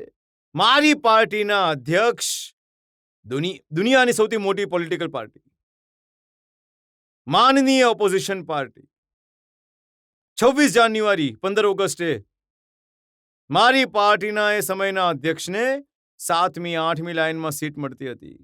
પાર્ટીના અધ્યક્ષને આ દેશના કોઈને સિસ્ટમને નોટિસ સુદ્ધા કરવાનો મૂડ નહીં હતો. રાજનાથજી અધ્યક્ષ હતા. અને મેં જોયું કે 15ની અંદર એમનો એક MP જે પાર્ટીનો અધ્યક્ષ પણ નહીં હતો, એને 4થી 5મી રોમાં સીટ હતી. દેશ આખામાં તોફાન થઈ ગયું, અપમાન કરી દીધું. એટલે તમે કેવી દરબારી કરો છો? કોની દરબારી કરો છો તમે લોકો? મારો સવાલ છે આવા લોકો પર. શું આ લોકતંત્ર છે? આ લેવલ પ્લે ફિલ્ડ છે? અને જ્યારે સાચું બોલીએ છીએ તો તમને લોકોને ખરાબ લાગે છે. અને જો સાચું બોલવાની કોઈ સજા હોય છે એને ભોગવવા માટે મોદી હંમેશા તૈયાર છે. જો એમને એક વાત ઘણી ખરાબ લાગી છે કે ચૂંટણી પહેલા બે મુખ્યમંત્રીઓને જેલમાં નાખી દીધા. કોઈ જેલમાં નાખે છે શું? મને કહો. તમે નોટોના ઢગલા જોયા કે નહીં? હવે નોટોના ઢગલા જોઈને તમને શું લાગે છે? શું આ મહેનતની કમાણીના પૈસા છે? શું નોટોના પહાડ પકડાઈ રહ્યા છે? હવે નોટોના પહાડ પકડાઈ રહ્યા છે અને સરકાર કંઈ કરશે જ નહીં તો તમે કહેશો યાર કંઈક એડજસ્ટમેન્ટ થઈ ચૂક્યું છે. તમે એ જ કહેશો. તમે દિલ્હીની સ્કૂલના છોકરાઓના જીવન બરબાદ કરો છો. દરેક સ્કૂલની બાજુમાં દારૂના ઠેકા લગાવી દીધા છે જસ્ટ કરપ્શન કરવા માટે અને ન્યાયિક પ્રક્રિયાથી. અને હજુ કોઈને જોવું છે તો સુપ્રીમ કોર્ટે ઝારખંડના CM માટે કાલે શું કહ્યું છે? દિલ્હીના મંત્રી માટે 2 દિવસ પહેલા કોર્ટમાં શું કહ્યું હતું? કોર્ટ કરે છે નિર્ણય, અમે નથી કરતા. ના અમે કોઈને જેલમાં મોકલાવી શકીએ છીએ ના અમે કોઈને જેલમાં રાખી શકીએ છીએ. આ નિર્ણય અદાલત કરે છે. અને એમ મારો મત છે, જો રેલવેના ટિકિટ ચેકરને તમે પગાર આપો છો, એનું કામ છે ટ્રેનમાં ટિકિટ ચેક કરે અને વગર ટિકિટવાળાને દંડ કરે. એનું કામ છે. તમે કામ કરવાવાળાના વખાણ કરશો કે નહીં કરશો? માની લો કશેકથી હેરોઇન પકડાયું 1500 કરોડનું, તો હેરોઇન પકડવાવાળાના તમે વખાણ કરશો કે નહીં કરશો? કોઈ ગામમાં કોઈ જગ્યા પર ચોરી થઈ ગઈ, અને કોઈ પોલીસવાળાએ હિંમત કરીને ચોરી પકડી લીધી તો ગામવાળા મળીને એનું સન્માન કરશે કે નહીં કરે? ઈડી 2200 કરોડ રૂપિયા કેશ પકડીને લાવી છે. દેશમાં પબ્લિકલી ઈડીનું સન્માન થવું જોઈએ. બૂમો પાડે છે એનો અર્થ છે 2200 કરોડ તમારા ગયા છે. આદેશ બોલો, તમારામાંથી કોઈને દુઃખ છે 2200 કરોડ રૂપિયા ગયા એનું? તમારામાંથી કોઈને દુઃખ છે શું? જેને દુઃખ છે એ રડે છે, એ બૂમો પાડે છે. એટલે કે 2200 કરોડમાં ક્યાંક ને ક્યાંક એમનો ભાગ છે. હવે એમના 10 વર્ષમાં 34 લાખ રૂપિયા કબજે થયા, એટલે એક સ્કૂલ બેગમાં બાળક લઈને જાય એટલા. અમે 2200 કરોડ પકડ્યા એટલે 70 ટેમ્પો જોઈએ, 70 એને ભરવા માટે. ઈડીએ કામ કર્યું અને મારો એઝ અ પ્રાઇમ મિનિસ્ટર હું 2014ની ચૂંટણી આ જ મુદ્દા પર લઈને આવ્યો છું. દેશની જનતાએ આ જ કામ માટે મને બેસાડ્યો છે. મોદીજી, પહેલા આવું નહોતું થતું. તમે આ નવી વસ્તુ શરૂ કરી છે. કોઈ નેતાઓને નહોતું પકડતું. એવું એ છે? રાજનીતિમાં એટલે આવતા કે કરે અને બચ્યા રહે. દેશની જનતા એ જ કહે છે કે તમે નાના લોકોને તો જેલમાં પૂરી દો છો અને મોટા ખેલાડીઓ છૂટી જાય છે. હવે આ દેશમાં આવું થશે નહીં.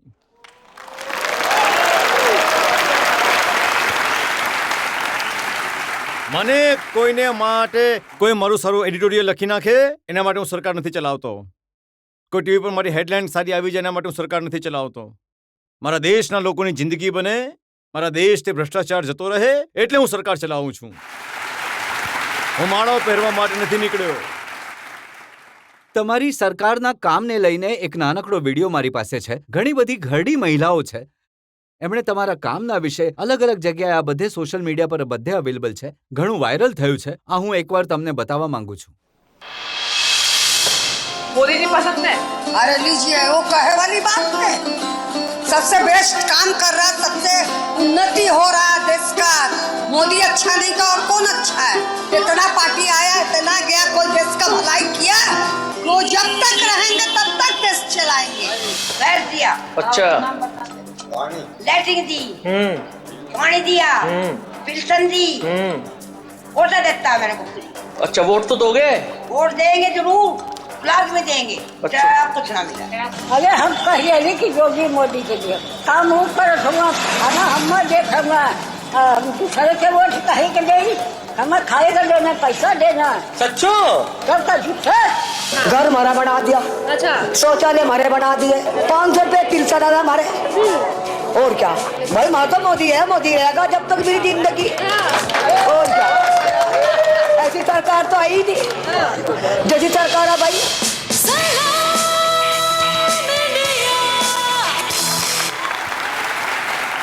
એક તો હું આ માતાઓનો ઘણો આભારી છું કે તેઓ આમ ખુલીને આશીર્વાદ આપી રહ્યા છે. પણ મીડિયા જગતના લોકો જરા એનાલિસ કરે કે મોટા નેતા પણ આટલી છીણવટથી, આટલી સ્પષ્ટતાથી નથી બોલતા જેટલું એક અનુભવ કરેલો વ્યક્તિ બોલે છે. એટલે કે એ સાચું બોલી રહ્યા છે. આ શબ્દોનો શણગાર નથી, આ અંદરથી નીકળેલા આશીર્વાદનો પત્ર છે. અને આ જ મારી તાકાત છે. અને મારી સરકારની જો કોઈ વિશેષતા છે તો એ છે કે લાસ્ટ માઇલ ડિલિવરી. છેલ્લા વ્યક્તિ સુધી જે યોજના છે પહોંચવી જોઈએ. અને મને ખુશી છે, આ જ્યારે હું સાંભળું છું, મને ખુશી છે કે હું આ કામને કરી શક્યો. અને હું એટલે જ હું બંને, જો આ માં આશીર્વાદ આપી રહી છે તો હું પણ આ કામ એટલી જ લગન સાથે કરું છું. અને ચંદ્રયાન જાય છે તો પણ એ કામ એટલી જ લગન સાથે કરું છું. હું બધાના સર્વાંગી વિકાસના પક્ષમાં છું અને હું કોશિશ કરું છું. પણ માતાઓના આશીર્વાદ મને હંમેશા મળ્યા છે, એ મારું સૌભાગ્ય છે. મોદીજી, તમે હંમેશા કહો છો કે આ જે પૈસા એમના સુધી ડાયરેક્ટ પહોંચે છે એ ડિજિટલ છે એટલે પહોંચે છે. એસ જયશંકર આપકી અદાલતમાં આવ્યા. એમણે ઘણી ઇન્ટરેસ્ટિંગ વાત કરી. એમણે કહ્યું જ્યારે વેક્સિનેશનનું સર્ટિફિકેટ બતાવવાનું હતું, એ અમેરિકામાં હતા, પોતાના દીકરાને મળવા ગયા હતા, રેસ્ટોરન્ટમાં જવા લાગ્યા તો એમણે પોતાના મોબાઈલથી બતાવ્યું અને દીકરાએ ખિસ્સામાંથી ફાટેલું કાગળ કાઢ્યું. તો એમને લાગ્યું કે હા, આ ભારત છે અને આ અમેરિકા છે. આ સમાચાર સાંભળીને આનંદ થાય છે.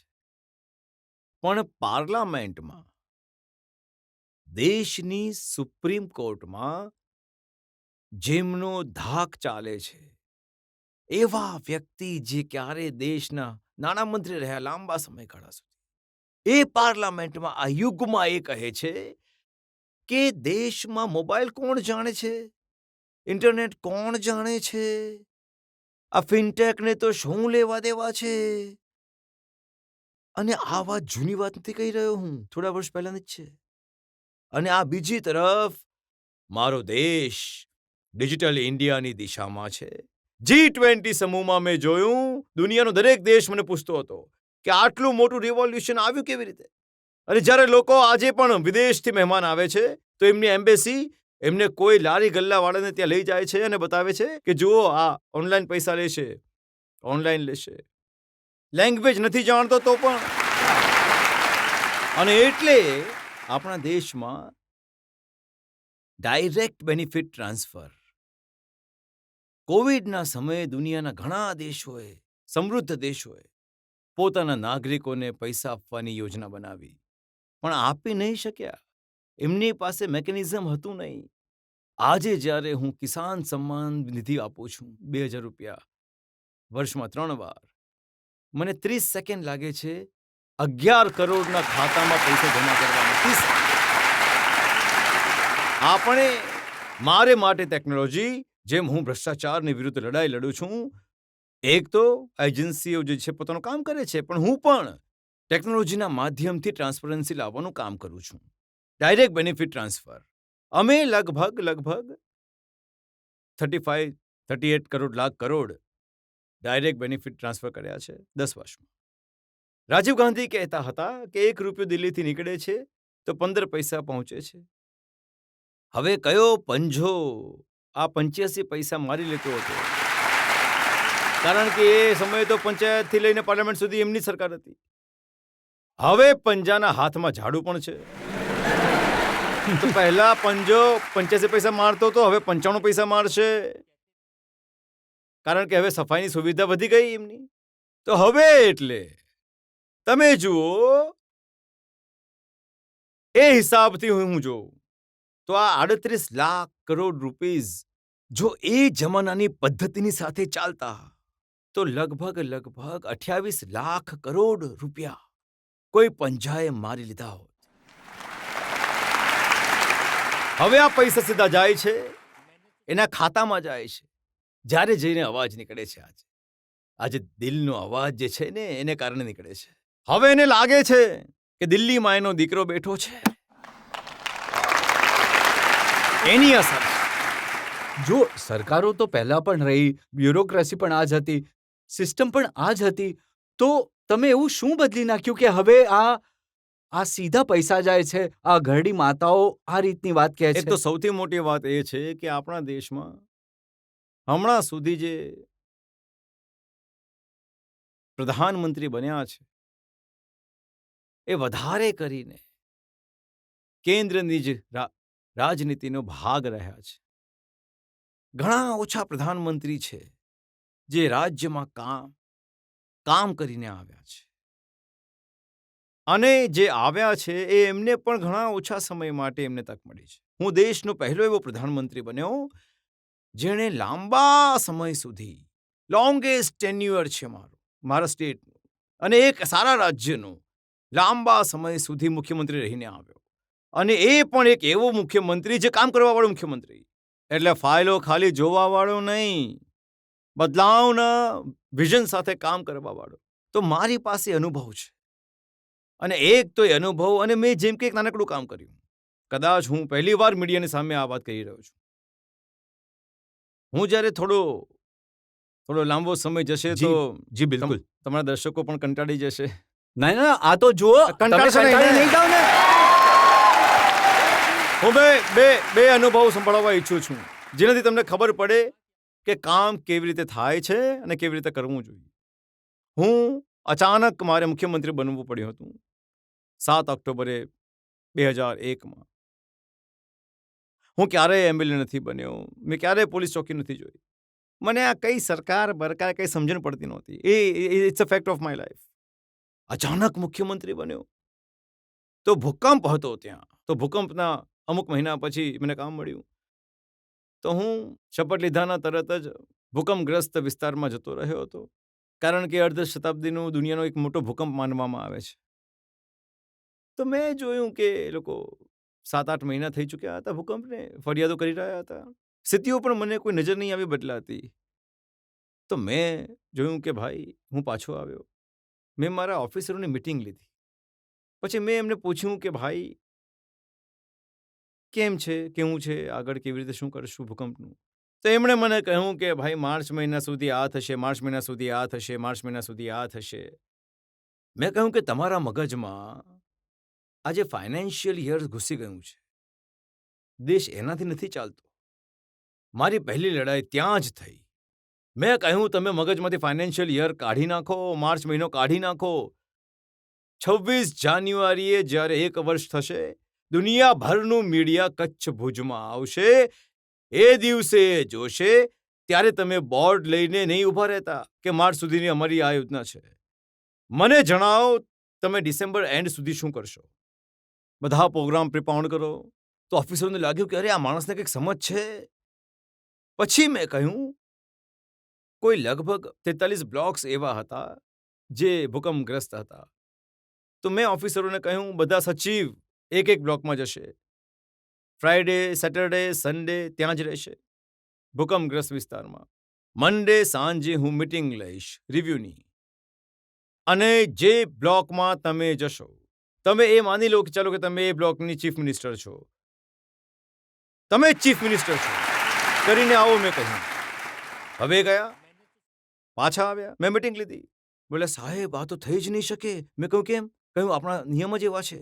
મેં કહ્યું નિયમ કોને બનાવ્યા છે? કહ્યું આપણે બનાવ્યા. કેમ? એર કન્ડિશન રૂમમાં બેસીને બનાવ્યા હતા. જમીન પર જઈને આવ્યા એટલે એમને ખબર પડી કે સરકારના બનેલા નિયમ જ જનતાની વિરુદ્ધ હતા. મેં કહ્યું તમે બ્લોકના સીએમ છો, મને કહો કે કેવું સીએમ કામ કરે છે એ જણાવો. એમણે પછી બધા નિયમ બદલ્યા, રેગ્યુલેશન્સ બદલ્યા અને એમને લાગ્યું કે પ્રેક્ટિકલ થવું પડશે. અને સાચે જ ડિસેમ્બર એન્ડ સુધીમાં એટલું સરસ કામ થઈ ગયું. અને મેં જાન્યુઆરીમાં આવીને દિલ્હીમાં પ્રેસ કોન્ફરન્સ કરી. મેં દિલ્હીમાં દુનિયાની બધી એમ્બેસીને બોલાવી હતી, કેમ કે દરેક દેશોએ મદદ કરી હતી ગુજરાતને.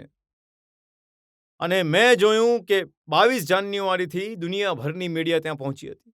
અને હવે મીડિયા જોઈ લેજો, સિવાય વખાણ કંઈ નથી એમાં. વખાણ સિવાય કંઈ નથી. તો ગવર્નન્સને કેવી રીતે, એ જ બ્યુરોક્રેસી, એ જ નિયમ, એ જ બધું. પછી મેં અહીં આવ્યો તો મેં કામ કર્યું. બીજું કહું છું, મેં બધા સચિવોની મીટિંગ કરી. આ બધા મોટા મોટા લોકો છે. મારા જેવા તો સેંકડો નેતાઓને જોઈ ચૂક્યા છે. ઘણા લોકો તો એવા છે જે 2-4 પ્રધાનમંત્રીઓને જોઈ ચૂક્યા છે. તો એમને માટે તો આ બધું ચણા મમણા હોય છે. આ હકીકત છે. તો મેં મીટિંગ કરી. મેં કહ્યું ભાઈ કે એક કામ કરવાનું છે. તમે લોકો જ્યારે મસૂરીથી નીકળ્યા હશો, પહેલી પોસ્ટિંગ જે તમારી થઈ હશે, આઈએએસના ઘરમાં આઈએએસ બની ગયો વગેરે વગેરે. પણ પહેલી જ્યાં નોકરી કરી હતી, જે નાનકડો એરિયા રહ્યો હશે, જ્યાં તમને મોકલવામાં આવ્યા હશે, મેં કહ્યું કે તમે ત્યાં પાછા જાઓ, એ જ ગામમાં જાઓ. બની શકે તો આખા પરિવારને લઈને જાઓ. અને એ સમયે ક્યાં રહેતા હતા, ઓફિસ કેવી હતી, એ સમયે ગામ કેવું હતું, એ બધું પોતાના પરિવારને બતાવો. ખર્ચો સરકાર કરશે. અને આવીને મને કહો કે તમે ત્યાંથી અહીંયા પહોંચી ગયા. જે ગામને તમે છોડીને આવ્યા હતા એ ગામ. મને કોઈ ક્લાસ નહીં લેવો પડ્યો. બધાએ આવીને કહ્યું કે સાહેબ અમારી આંખો ખુલી ગઈ. અમે 30 વર્ષ પહેલા જ્યાં ગયા હતા ત્યાં તો એવી ને એવી જ હાલત છે. અમારું જીવન તો બદલાઈ ગયું. અમારા બાળકો અલગ દુનિયામાં પહોંચી ગયા. એ ત્યાં જ છે. મેં કહ્યું કોણે બનાવી છે આ નીતિઓ? તો હું એમને રિયલાઇઝ કરાવું છું, હું એમને મોટિવેટ કરું છું. એટલે સરકાર એ જ, ઓફિસ એ જ, ફાઇલ એ જ, કાયદો એ જ, નિયમ એ જ. પણ થોડી રીતે બદલીએ તો સ્થિતિઓ બદલી શકાય છે. અને હું એ બદલી રહ્યો છું. મારો પહેલો અનુભવ બ્યુરોક્રેસીમાં ત્યારે આવ્યો જ્યારે હું પ્રધાનમંત્રી જનધન સ્કીમ લઈને આવ્યો. અને મેં નક્કી કર્યું કે બેંકોનું નેશનલાઇઝેશન થયું હતું. ગરીબો માટે બેંકના દરવાજા ખોલવા માટે ઇન્દિરાજીના ભાષણમાં સાંભળી લેજો તમે. અને બધી બેંકોને પણ એમણે રાતોરાત જપ્ત કરી લીધી. મેં અહીંયા જોયું કે 50% દેશના લોકો એવા છે કે જેમણે બેંકના દરવાજા જોયા નથી. હવે એ કોણ છે? એસસી, એસટી, ઓબીસી જેવા બધા. મેં કહ્યું દરેકનું મારે બેંક એકાઉન્ટ ખોલવું છે. તો બધા બેંકવાળાઓએ કહ્યું સાહેબ કંઈક તો પૂંજી નાખવી પડશે ને. મેં કોઈ એમની પાસે ₹1 નથી, વગર પૂંજી નાખે કરો. તો કહ્યું કે તો પછી સ્ટેશનરીનો ખર્ચ થશે. મેં કહ્યું સ્ટેશનરીનો ખર્ચ અમે સરકારી બજેટમાંથી આપીશું, પણ મારે ખાતા ખોલવા છે. પછી બોલે સાહેબ અમે ઘોષણા કરી દઈએ છીએ જે પણ આવશે. મેં કહ્યું આજે આવશે નહીં, શોધવાના છે. કોનું ખાતું નથી એના ઘરે જવાનું છે, શોધીને લાવો. ભલે તો મેં બધું કહ્યું. આપણા અરુણ જેટલીજી ફાઇનાન્સ મિનિસ્ટર હતા. હવે એ અહીંયા જ ઉછર્યા હતા તમારી જ વચ્ચે, તો એમની દુનિયા તો અલગ જ હતી. તો એમણે કહ્યું મોદીજી બધું નીચે સુધી. મેં કહ્યું નહીં, હું દરેક સપ્તાહે મીટિંગ લઈશ. અને મેં કહ્યું કે તમારે પણ બેસવું પડશે. તો લગભગ 30-40 ઓફિસરોનું હું દરેક અઠવાડિયે બોલાવતો હતો કે ભાઈ જેટલા અકાઉન્ટ ખોલ્યા છે. તો કે અરે પ્રાઇમ મિનિસ્ટર આ કેવી રીતે કરે છે? મેં કહ્યું આ પ્રાઇમ મિનિસ્ટર આવો જ છે. અને પહેલી વાર ભારત સરકારના અધિકારીઓને ખબર પડી કે કામ કરવાવાળી સરકારનો અર્થ આ થાય છે. અને પછી મેં બેંકના લોકો સાથે વાત કરી. હું એક બ્રાન્ચને ફોન કરતો હતો કે ભાઈ જણાવો તમારે ત્યાં કામ કેમ ઢીલું છે. કોઈ સારું કરતું હતું તો ફોન કરતો હતો કે યાર તે ઘણી મહેનત કરી છે, તમારા વિસ્તારના તો બધા બેંક એકાઉન્ટ ખુલી ગયા, કેવું રીતે? તો હું લગભગ 3 મહિના એમાં લાગી ગયો. અને આજે મને ગર્વ છે કે મારા દેશના દરેક ગરીબનો બેંકમાં એકાઉન્ટ છે. અને એને કારણે આ ડાયરેક્ટ બેનિફિટ ટ્રાન્સફર થયું છે. જો એ ન થાત, અચ્છા જ્યારે હું પહેલા ખાતા ખોલાવતો હતો તો લોકો કહેતા હતા કે યાર મોદીજીના મગજમાં કોઈકે ભરી દીધું છે. એમને ખબર નહોતી કે મોદીની ડિઝાઇન પણ ઘણી લાંબી હોય છે. એ સમયે માત્ર ખાતા ખોલતો હતો. હું આજે એમના જીવન બદલી રહ્યો છું એમના માધ્યમથી. અને આજે લાખો કરોડો રૂપિયા બેંકોમાં એમના નામે જ જમા થાય છે, જે ક્યારેય બિચારા ઘરમાં અનાજની અંદર છુપાવીને રાખતા હતા પૈસા. અને ક્યારેક પતિની આદત, દિલ્હી જેવી સરકાર હોય, કોઈને દારૂ પીવાની આદત પડી ગઈ હોય તો એ ત્યાંથી એ પૈસા પણ મારી લેતો હતો. તો મેં ઘણા જીવન બચાવ્યા છે. એમણે તો સારું કર્યું હતું, એકની સાથે એક બોટલ ફ્રી. એનું કારણ છે એમને દરેક બોટલ પર પૈસા કમિશન મળે છે. ભ્રષ્ટાચાર એમનો બોટલ પર છે. અને એટલે એ ફ્રી આપવામાં કમિશન એમનું તો પાક્કું જ છે. એ એમ કહે છે કે બાકી જગ્યા પર તો નોટોની થોકડી મળે છે, મારે ત્યાં 1 4 આણા પણ નહીં મળે. એવું છે કે જે ઓફિસર રહ્યા છે ને એમને ખબર છે કે સરકાર કયા પ્રકારે કામ કરે છે, વસ્તુની ઘેરાબંધી કરી લે છે. જે અનુભવી ચોર હોય છે ને એને ઘણી સુવિધા હોય છે. જે સરકારમાં રહેલા ઓફિસર હશે એમને ખબર હશે ઈડી આમ જશે, સીબીઆઈ આમ થશે, આટલી વસ્તુઓની ચોખ્ખી કરી લો તો પછી પ્રોબ્લેમ નહીં થશે તમને. એ શોધીને રાખે છે. જેમ કે તમે લોકો છો આટલા વર્ષોથી, કોઈ પણ પોલિટિકલ લીડર આવશે તો તમે આરામથી નક્કી કરી શકો છો કે આવું કરવું છે. આપણે સવાલ પૂછીએ છીએ ભારતના પ્રધાનમંત્રી નરેન્દ્ર મોદીજીને. તમારો આ જોશ યથાવત રાખજો. આ સવાલો અને જવાબોનો સિલસિલો ચાલુ રહેશે એક બ્રેક પછી.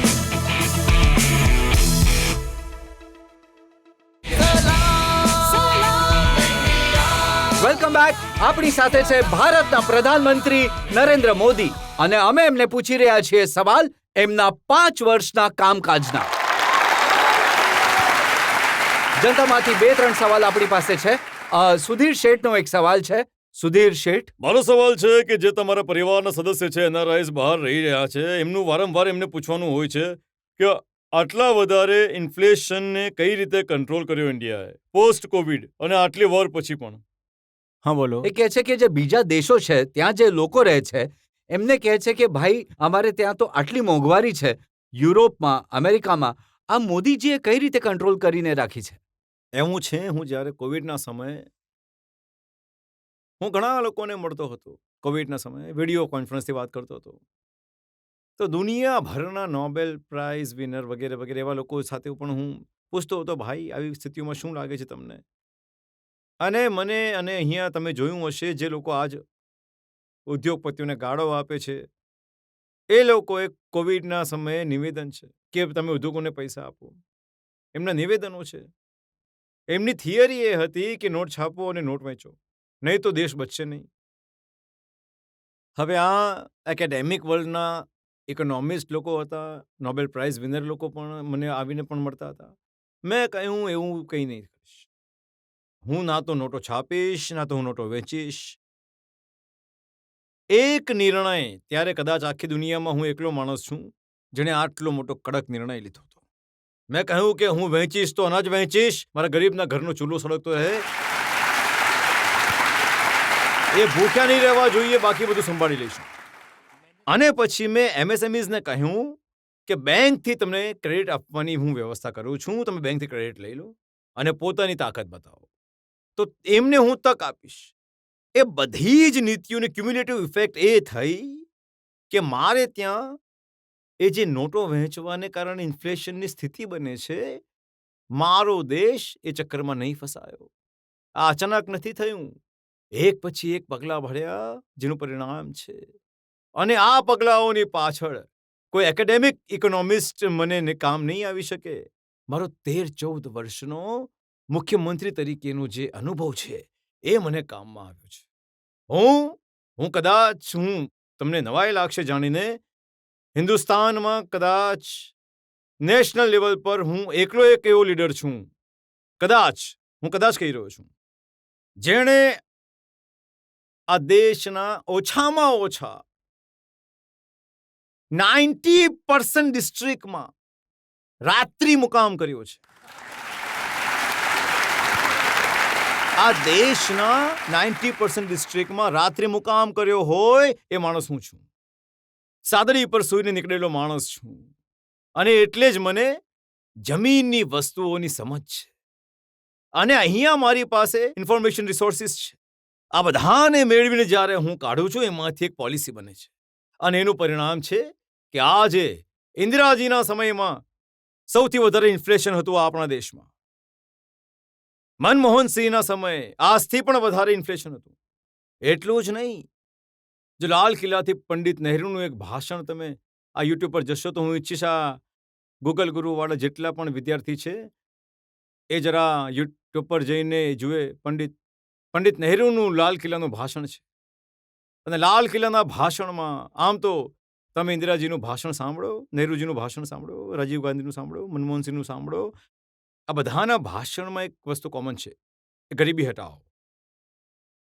બીજું મોંઘવારી. આ બધાના ભાષણમાં છે લાલ કિલ્લાથી. અને કારણ શું આપે નહેરુજીએ કારણ એ આપ્યું કે મોંઘવારી ઘણી છે, હું જાણું છું તમને તકલીફ થતી હશે, પણ તમને ખબર છે નોર્થ કોરિયા અને સાઉથ કોરિયામાં લડાઈ ચાલી રહી છે અને એને કારણે આપણને જરા મોંઘવારીનો માર સહન કરવો પડે છે. આ એ સમયનું એમનું ભાષણ હતું. ત્યારે દુનિયાના ગ્લોબલાઇઝેશનનો માહોલ ક્યાંય નહીં હતો. નોર્થ કોરિયા સાઉથ કોરિયાની લડાઈ ભારતને કોઈ લેવા દેવા હતી જ નહીં. એમ છતાં પણ ભારતની મોંઘવારી માટે એમણે ઠીકરું ફોડ્યું હતું નોર્થ કોરિયા સાઉથ કોરિયાની લડાઈ પર. નહેરુજીનું ભાષણ અવેલેબલ છે, હું આમ જ નથી બોલી રહ્યો. હમણાં તો જે લડાઈઓ ચાલી રહી છે એમાં ફૂડ, ફર્ટિલાઇઝર અને ફ્યુઅલ ત્રણેય પર સીધી ઇમ્પેક્ટ છે. એમ છતાં પણ આજે દુનિયામાં યુરિયાની ગુણ 3000 રૂપિયામાં વેચાય છે. મારા દેશના ખેડૂતને 300 રૂપિયાથી પણ ઓછામાં મળે છે. તો અમે દરેક વસ્તુઓને એ પ્રકારે સિસ્ટમેટિક કંટ્રોલ કરેલી છે. એનું પરિણામ એ છે કે દેશમાં બ્લેક માર્કેટિંગ પણ નથી ચાલી રહી, દેશમાં સ્કેર્સિટીની પણ સમસ્યા નથી આવી રહી, વ્યવસ્થિત રીતે ચલાવી શક્યા છીએ. આ લોકો એટલી કાળો આપતા રહે છે પણ ચોંટતી કેમ નથી? ચોંટતી એટલે નથી કારણ કે જૂના ડાયલોગ લઈને ફરી રહ્યા હતા. હવે તમે જૂના ડાયલોગથી નવી ફિલ્મ બનાવશો તો નહીં ચાલશે. બેકારમાં મહેનત કરી રહ્યા છે. આજે આપણી સાથે છે ભારતના પ્રધાનમંત્રી નરેન્દ્ર મોદી. તમારો જોશ યથાવત રાખજો, અમે પાછા ફરીશું થોડી જ વાર.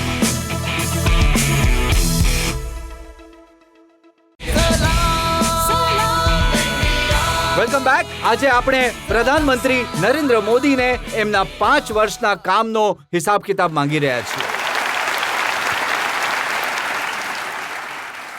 આપણે ફાઇનલ રાઉન્ડમાં છીએ. બસ 2-3 મિનિટમાં એક સવાલ રાજેન્દ્ર ટીકિયાનો છે. હિન્દુસ્તાનની રાજનીતિ જે હમણાં સુધી જોઈ છે એમાં સોનિયા ગાંધીજી જે કરી રહ્યા છે, રાહુલ ગાંધીજી માટે કરી રહ્યા છે, લાલુ પ્રસાદ યાદવ જે કરી રહ્યા છે, તેજસ્વી યાદવ માટે કરી રહ્યા છે, એમ જ શરદ પવાર, મમતા બેનર્જી, આ બધા નેતા પોતાના પરિવાર, પોતાના બાળકોના ભવિષ્ય માટે કરી રહ્યા છે. તમારા જેટલી અથાગ મહેનત, તમારી મહેનતના પૂજારી તો તમારા વિરોધી પણ છે.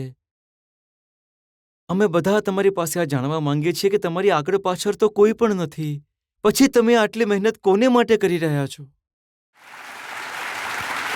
જુઓ, મને લાગે છે કે દરેક વ્યક્તિ રાજનીતિમાં, હમણાં જેટલા દળોના તમે નામ લીધા, આ દળ એવા છે જેમાં 3 વિશેષતાઓ કોમન છે. એ ઇન્ડિયા એલાયન્સમાં છે અને એમને જોડવાનો કારણ પણ છે. આ બધા ઘોર સાંપ્રદાયિક છે, ઘોર જાતિવાદ છે અને ઘોર પરિવારવાદી છે. હવે હિન્દુસ્તાનમાં દરેક મનમાં સવાલ ઊભો થાય છે. અમુક લોકો અલગ રીતે પૂછે છે, મોદી આટલી એનર્જી લાવો છો ક્યાંથી, આવું પૂછે છે. કોઈ લોકો કહે છે કે આટલી મહેનત કેમ કરો છો, કેમ કરી રહ્યા છો યાર, 10 વર્ષ થઈ ગયા. મને એક નેતા મળવા આવ્યા, એકવાર ઘણા મોટા લીડર, પહેલી ટર્મમાં મારું છેલ્લું 5મું ટર્મ હતું. બોલ્યા, મોદીજી તમે પ્રધાનમંત્રી બની ગયા, આનાથી આગળ શું હોય છે દુનિયામાં, આટલી મહેનત કેમ કરો છો, એવું મને કહ્યું હતું. કારણ કે એ એમના જ એક પ્રકારના વિચારથી દેશની રાજનીતિ ચાલી છે. હું સમજુ છું કે બધા લોકો કામ કરી રહ્યા છે, હું પણ કામ કરી રહ્યો છું. એ પણ પોતાની જરૂરિયાત પ્રમાણે મહેનત કરે છે, હું પણ મારી જરૂરિયાત મુજબ મહેનત કરું છું. એ પણ પોતાના પરિવાર માટે કરે છે, હું પણ મારા પરિવાર માટે કરું છું. એમના પરિવારમાં 5-6 લોકો છે તો એમને 5-6 લોકો માટે મહેનત કરવાની હોય છે, તો એટલા કલાકોમાં ચાલી જાય છે. મારા પરિવારમાં 140 કરોડ છે તો મારે વધારે મહેનત કરવી પડે છે. જો મારા પરિવારમાં પણ 5-6 હોત તો મને પણ કંઈ નહોતું કરવાનું. અહીંયાથી 2-4 ઇન્ટરવ્યૂ આપી દીધા, રજત શર્માને ચા પીવડાવી દીધો, મારી ગાડીમાં ચાલી જાય. પણ હું 140 કરોડ મારા પરિવારજનો માટે જીવું છું અને એટલે હું એટલી મહેનત પણ કરું છું. એમનું જીવન, એમના સપના, એને હું કહું છું તમારા સપના, આ મારો સંકલ્પ છે અને મારી પડે પડ તમારે માટે છે, મારી પડે પડ દેશને માટે છે. અને એટલે હું કહું છું કે 20/7 ફોર 2047. મોદીજી, એક કેમ કે ચૂંટણીનો સમય છે, જાત જાતના પ્રેડિક્શન અને દાવાઓ કરવામાં આવી રહ્યા છે. શું શું દાવાઓ કરી રહ્યા છે લોકો, એ એકવાર હું તમને બતાવી દઉં છું. આ મારો ફાઇનલ સવાલ હશે. चुनाव ज्यादा से ज्यादा स्टेट्स में खत्म हो गया है.